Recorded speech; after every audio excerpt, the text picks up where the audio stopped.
जय हिंद, वंदे मातरम। दोस्तों, आज की इस वीडियोज में बिहार बोर्ड क्रैश कोर्स 2023 का final examination, matric 10th examination science से केमिस्ट्री सब्जेक्ट से VVIA क्वेश्चन पढ़ेंगे और इसका आंसर भी देखेंगे।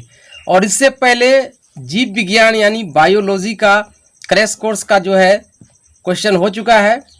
यदि वो नहीं देखे हैं तो उसका लिंक आपको इस वीडियो में मिल जाएगा। साथ साथ मैथमेटिक्स बिहार बोर्ड एग्जाम 2023 के लिए अगर ऑल ऑब्जेक्टिव्स साथ साथ फार्मूला चाहते हैं तो उसका ऑल ऑब्जेक्टिव्स का फार्मूला साथ साथ ऑब्जेक्टिव का लिस्ट आपको इस वीडियो में मिल जाएगा। डिस्क्रिप्शन में उसका लिंक मिल जाएगा, तो वहाँ से मैथ का तमाम ऑल ऑब्जेक्टिव्स का प्रिपरेशन कर सकते हैं। तो चलिए शुरू करते हैं रसायन शास्त्र से इम्पोर्टेंट क्वेश्चन।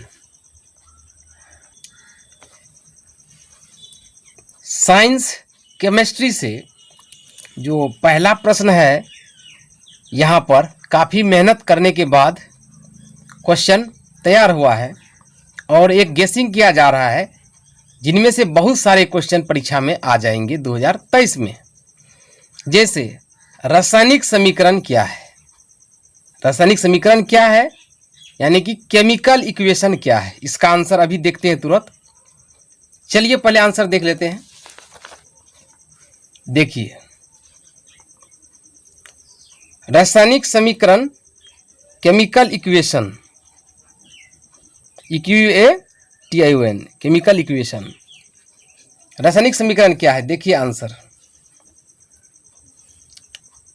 वह समीकरण जो अभिकारक एवं उत्पाद के सूत्र को प्रदर्शित करता है। बहुत ही सरल शब्दों में क्वेश्चन का आंसर मिलेगा आपको। आप ध्यान से सुन लेंगे, आपको याद हो जाएगा, बिल्कुल आसान शब्दों में। वह समीकरण जो अभिकारक एवं उत्पाद या प्रतिफल के सूत्र को दिखाता है या प्रदर्शित करता है, उसे रासायनिक समीकरण कहते हैं। जैसे H2 + Cl2 रिएक्शन 2HCl, यानी कि हाइड्रोजन के दो अणु, क्लोरीन के दो अणु मिलकर जब अभिक्रिया करते हैं तो ये बनता है हाइड्रोक्लोरिक अम्ल HCl। अब देखना है कि संतुलित है कि नहीं। तीर से पहले देखिए हाइड्रोजन 2, क्लोरीन 2, तीर के आगे देखिए 2 से गुणा करेंगे तो H और Cl दोनों बराबर हो जाएगा। तो प्रत्येक तत्वों की संख्या तीर के दोनों ओर क्या है, बराबर है, अतः यह संतुलित समीकरण भी हो जाएगा। आगे देखेंगे। अब यहाँ पर जो तीर से पहले है दो पदार्थ, क्या है, पदार्थ H2 तथा Cl2, ये अभिकारक हैं। तीर से पहले जो पदार्थ भाग लिया वो अभिकारक है, और तीर के बाद जो प्रतिफल बना, जो चीज़ बना, वो क्या हुआ, प्रोडक्ट्स, उत्पाद हुआ या प्रतिफल हुआ। चलिए दूसरा क्वेश्चन देखते हैं। उम्मीद करते हैं दोस्तों ये आप समझ गए हैं। यदि आप समझ रहे हैं तो वीडियो को शेयर कर दें आप लोग। नेक्स्ट क्वेश्चन देखिए, रासायनिक समीकरण को संतुलित करना क्यों आवश्यक है? रासायनिक समीकरण को संतुलित क्यों किया जाता है, ऐसा भी पूछ सकता है। तो चलिए आंसर देखते हैं। आंसर है, संतुलित रासायनिक समीकरण वह है जिसमें अभिकारकों और प्रतिफलों में तत्वों के परमाणु संख्या समान होती है। यानी कि तीर से पहले भी आपने देखा था ऊपर में H और Cl, उसके बाद तीर के बाद भी जो HCl बना, तो दोनों तरफ देखा कि तत्वों की परमाणु संख्या क्या थी, समान थी। तो वही हुआ संतुलित रासायनिक समीकरण। अब इन्हें संतुलित करना क्यों आवश्यक है? तो देखिए यहाँ से पॉइंट, द्रव्यमान के संरक्षण के नियम को संतुष्ट करने हेतु रासायनिक समीकरण को संतुलित करना आवश्यक है। ये मुख्य आंसर है। यानी तराजू पे जब कोई सामान लेते हैं तो जितना बटखरा होता है उसी हिसाब से सामान आपको मिलता है। अतः दोनों साइड जो द्रव्यमान संरक्षण के नियम को संतुष्ट करना, मतलब दोनों साइड का जो है संतुलन होना चाहिए दोनों साइड। इसीलिए द्रव्यमान के संरक्षण के नियम को संतुष्ट करने हेतु रासायनिक समीकरणों को संतुलित करना आवश्यक है। चलिए, उम्मीद करते हैं आप समझ गए हैं। अगर आप इस तरह का आंसर याद नहीं किए हैं तो इन्हें आप नोटबुक में नोट कर लें। अगला क्वेश्चन, थर्ड नंबर, निम्न अभिक्रियाओं हेतु या के लिए संतुलित रासायनिक समीकरण लिखिए। क्या क्या है? जिंक की रिएक्शन सिल्वर नाइट्रेट से, यानी zinc plus silver nitrate. Zinc का सूत्र यहाँ पर, जिंक का संकेत Zn, सिल्वर नाइट्रेट का फॉर्मूला होता है AgNO3। ठीक है, उसके बाद जिंक नाइट्रेट प्लस सिल्वर बनता है। तो चलिए इसका आंसर देखते हैं, वहाँ क्लियर हो जाएगा। ध्यान दीजिए, जिंक के लिए संकेत होता है Zn, सिल्वर नाइट्रेट AgNO3, जहाँ Ag क्या है? सिल्वर है, चांदी है, और NO3 नाइट्रेट है। तो Zn जो है, ये Zn देख रहे हैं आप, जिंक, ये NO3 से रिएक्शन कर लेगा तो ये बना देगा ZnNO3। ध्यान देंगे, यानी कि अगला पिछला से मिलेगा तो ZnNO3 हो जाएगा जिंक नाइट्रेट। क्या होगा? जिंक नाइट्रेट प्लस ये सिल्वर बच जाएगा Ag। Ag क्या होगा? सिल्वर या चांदी, वही है। दूसरा क्या था उसमें? सोडियम प्लस जल। दूसरा था सोडियम प्लस जल से बनता है सोडियम हाइड्रोक्साइड प्लस हाइड्रोजन। तो चलिए इसको समझते हैं। सोडियम के लिए संकेत Na होता है, जल का सूत्र H2O होता है, और दोनों की अभिक्रिया से क्या बनता है? Sodium hydroxide NaOH। NaOH sodium hydroxide, जहाँ Na सोडियम है, इसकी वैलेंसी +1 होती है, तो प्लस वाला पहले लिखा जाता है, और OH पर माइनस चार्ज होती है, यानी OH की वैलेंसी -1 होती है। तो प्लस पहले माइनस बाद में, NaOH हो गया।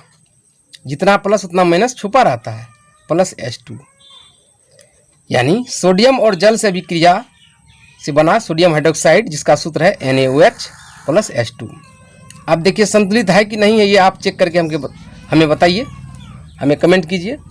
फिलहाल देख लीजिए, H2 जब बनता है इधर, ठीक है, तो इधर भी H2 होना चाहिए, जिसके लिए यहाँ पर 2 से गुना करेंगे तो हाइड्रोजन कितना हो जाएगा? 4। इसका मतलब है इधर भी हाइड्रोजन 4 होना चाहिए। कैसे? देखिए, अब प्रत्येक तत्व चेक कर रहे हैं। हाइड्रोजन 2, ये 2 से गुना का मतलब है Na भी 2, O भी 2, प्रत्येक तत्व अलग अलग, H भी 2। तो H की बात कीजिए, इधर 2, यहाँ से 2, 4, इधर देखिए 2 दूना 4, इसलिए यहाँ पर 2 से गुना किया, 2 दूना 4। ऑक्सीजन कितना हुआ इधर? ई 2 का गुना मतलब H में भी, O में भी, तो O में हो जाएगा 2। ये 2 से गुना मैंने पहले समझाया, O भी 2, ऑक्सीजन भी 2, इसीलिए 2 से गुना है तो Na 2, इधर भी 2 से गुना करेंगे Na। समझ में आ गया? ये संतुलित हो गया, प्रत्येक तत्व की संख्या समान। अगला क्वेश्चन है, ऊष्माक्षेपी एवं ऊष्माशोषी अभिक्रिया क्या है? ऊष्माक्षेपी ऊष्माशोषी अभिक्रिया क्या है? उदाहरण दीजिए। इसका आंसर चलिए देखते हैं। ध्यान दीजिए, यहाँ अंडरलाइन कर देंगे आंसर में नंबर देके। ऊष्माक्षेपी अभिक्रिया, जिन अभिक्रियाओं में उत्पाद के बनने के साथ साथ ऊष्मा भी निकलती है या उत्पन्न होती है। क्या है? जिन रिएक्शंस में प्रोडक्ट के बनने के साथ साथ हीट भी उत्पन्न होती है, ऊष्मा भी उत्पन्न होती है, वही है ऊष्माक्षेपी। यानी ऊष्माक्षेपी में ऊष्मा उत्पन्न होती है, इसीलिए नाम पड़ा ऊष्माक्षेपी। जैसे अभिक्रिया से देखिए, मीथेन CH4 किसका फॉर्मूला है? मीथेन। मीथेन की रिएक्शन ऑक्सीजन से हो रहा है, O2 से, तो क्या बनता है? ये बन जाता है CO2 और प्लस जल प्लस ऊर्जा। ठीक है, C मिल जाएगा O2 से CO2, इससे और छट जाएगा तो बन जाएगा जल, इससे H छट जाएगा तो H2O प्लस ऊर्जा। संतुलित करने के लिए यहाँ पर 2 से गुना किया गया है, ध्यान से इसको समझ लीजिएगा। मीथेन का फॉर्मूला CH4, ऑक्सीजन का O2। अब है उष्मा शोषी अभिक्रिया क्या है, जिसमें प्रतिक्रिया या अभिक्रिया के फलस्वरूप उष्मा का अवशोषण होता है। उष्मा उसमें एब्जॉर्ब की जाती है, अवशोषित की जाती है। तो जिसमें उष्मा जो है अवशोषित की जाती है वो उष्मा शोषी है। शोषी मैंने अवशोषित करना। जिसमें उष्मा का अवशोषण होता है वही है उष्मा शोषी। जैसे कार्बन में अगर जल की अभिक्रिया होती है और उष्मा दी जाती है, यानी उसको गर्म किया जाता है, तो ये बनता है carbon monoxide CO plus H2 gas, hydrogen gas. Carbon में जल है, जल में हीट दी जा रही है, उष्मा दी जा रही है, तो इनका रिएक्शन से बनता है कार्बन मोनोऑक्साइड, जिसका सूत्र है CO प्लस H2 गैस। ठीक है, तो भिभिया क्वेश्चन है दोस्तों। इस टाइप के क्वेश्चन पूछ लिए जाते हैं, पूछे गए भी हैं।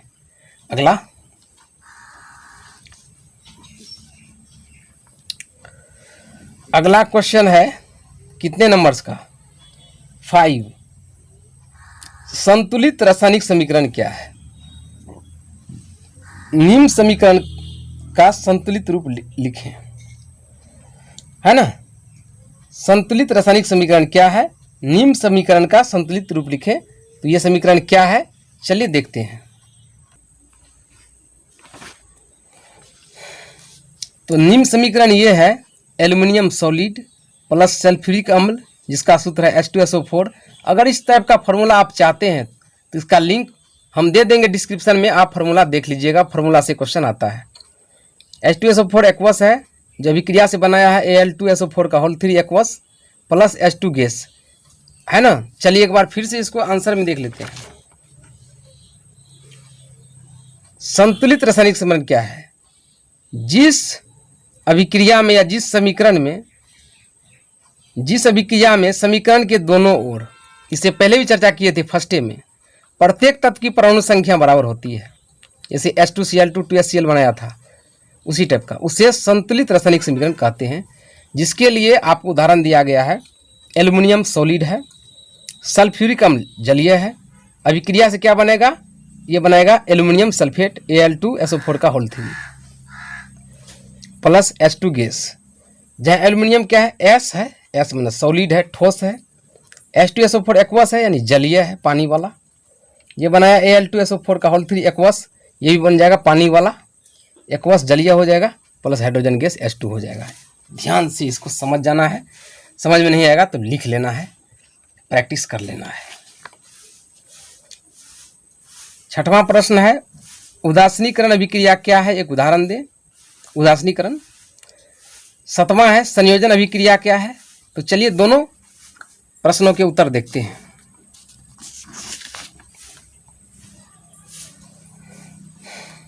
उदासीनीकरण अभिक्रिया। उदासीनीकरण अभिक्रिया भिभिया है, यानी कि इम्पोर्टेंट है।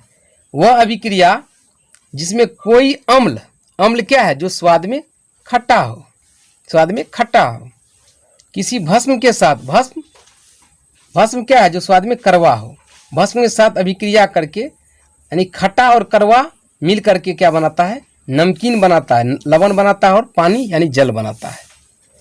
वही है उदासीनीकरण अभिक्रिया, यानी कि जिसमें कोई अम्ल किसी भस्म के साथ प्रतिक्रिया। आपको दोस्तों बायोलॉजी के तरह केमिस्ट्री का भी सारे प्रश्न उत्तर आसान लगेंगे, देखते जाइए। उदासीनीकरण अभिक्रिया समझ गए कि वह जिसमें कोई अम्ल किसी भस्म के साथ अभिक्रिया करके लवण और जल बनाता है, वही है उदासीनीकरण अभिक्रिया। जैसे HCl अम्ल है, NaOH भस्म है, ये बनाया NaCl। कैसे, देखिए ये Na धन मूलक है और Cl ऋण मूलक है, तो Na जो है ये Na सोडियम क्लोरीन से मिलके बना लेगा NaCl साधारण नमक, और OH और H मिलके बना लेगा जल H2O। ठीक है, उसी प्रकार दूसरा अम्ल है सल्फ्यूरिक अम्ल H2SO4 और भस्म है KOH, है ना, पोटेशियम हाइड्रोक्साइड। ये बनाएगा पोटेशियम सल्फेट K2SO4 और प्लस जल।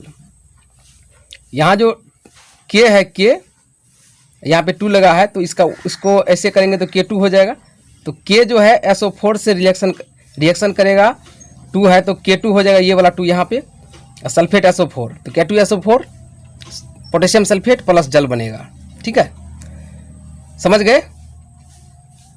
यानी कि इस तरफ प्लस से पहले जो यहाँ देख रहे हैं ये नीचे में ये अम्ल हो जाएगा, प्लस के आगे जो ये देख रहे हैं ये भस्म हो जाएगा। ठीक है, ये बनाता है क्या? लवण प्लस जल। इसी प्रकार तीर के आगे जो प्लस से पहले है ये NaCl K2SO4 ये लवण है, और इधर तो जल आप जानते हैं H2O। तो यही क्या है? उदासीनीकरण अभिक्रिया। एक क्वेश्चन और हमने देखा था संयोजन अभिक्रिया, इसका क्या क्या नाम है देखिए। संश्लेषण अभिक्रिया माने एक ही चीज है, संयोजन या संश्लेषण एक ही है। कॉम्बिनेशन रिएक्शन पूछ ले या सिंथेसिस रिएक्शन पूछ ले, दोनों का आंसर सेम होगा, दोनों एक ही चीज है। वह अभिक्रिया जिसमें दो या अधिक पदार्थ परस्पर संयोग करके या मिल करके नए पदार्थ का निर्माण करते हैं, है ना। वह अभिक्रिया जिसमें दो या अधिक पदार्थ संयोग करके नए पदार्थ का निर्माण करते हैं, मिल करके, संयोग है ना, मिल करके, वही है संयोजन अभिक्रिया। जैसे कार्बन में ऑक्सीजन को जोड़ेंगे, संयोग करेंगे तो क्या होगा? Carbon dioxide CO2, C+O2 CO2। ये क्या है? संयोजन है, क्योंकि ये मिल गया है, दो पदार्थ मिल गया है, एक नया पदार्थ बन गया है ना। इसका गुण अलग हो जाएगा, ये होगा CO2, ये अलग पदार्थ बन गया है मिल करके, CO2 मिल गया तो CO2 हो गया। उसी प्रकार क्वेश्चन पूछा जा सकता है कि मैग्नीशियम ऑक्सीजन से संयोग करके क्या बनाता है? Magnesium oxide. मैग्नीशियम के लिए Mg, ऑक्सीजन के लिए O2, तो यही मिलके बनाता है MgO। बैलेंस करने के लिए 2 से गुना किया जाता है, तो मैग्नीशियम ऑक्साइड का सूत्र MgO। उसी प्रकार Fe को आयरन कहते हैं या लोहा कहते हैं। लोहा सल्फाइड से रिएक्शन करेगा सल्फर से, यानी Fe सल्फर से S से रिएक्शन करके लोहा सल्फर से रिएक्शन करके बनाएगा लोहा सल्फाइड या फेरस सल्फाइड बनेगा, आयरन सल्फाइड। आयरन मीन्स लोहा, आयरन सल्फाइड या फेरस सल्फाइड का सूत्र FeS। क्या होता है? FeS। ये क्या है? मिल गया, संयोग कर लिया, संयोजन हो गया। उसी प्रकार कली चूना प्लस जल, कली चूना में अगर जल डालिएगा तो क्या होगा? वो भखरा चूना में बदल जाता है। जैसे CaO कली चूना का सूत्र प्लस जल पानी डालते हैं तो क्या बनता है? ये बनता है calcium hydroxide. Calcium hydroxide CaOH का होल 2, ये किसका सूत्र है? भखरा चूना का। तो कैल्शियम हाइड्रोक्साइड जो है कली चूना और जल से बना है, तो यानी कि ये एक साथ हो गया है, यहाँ पे एक साथ मिल गया तो संयोजन हो गया। तो दोस्तों आज की वीडियोज़ में हम लोग 7 क्वेश्चन देखे हैं, वेरी इंपॉर्टेंट बोर्ड एग्जाम्स के लिए। नेक्स्ट वीडियो में और भी क्वेश्चन हम देखेंगे, फिर मिलेंगे। और इससे पहले मैंने बताया मैथ का ऑल ऑब्जेक्टिव्स प्लस फार्मूला अगर चाहते हैं हर चैप्टर का, तो सारे का लिंक इस वीडियो में मिल सकता है। साइंस का भी मिल सकता है, और एग्जाम में पूरा गर्दा रिजल्ट लाना है, टॉप रिजल्ट लाना है। Best of luck.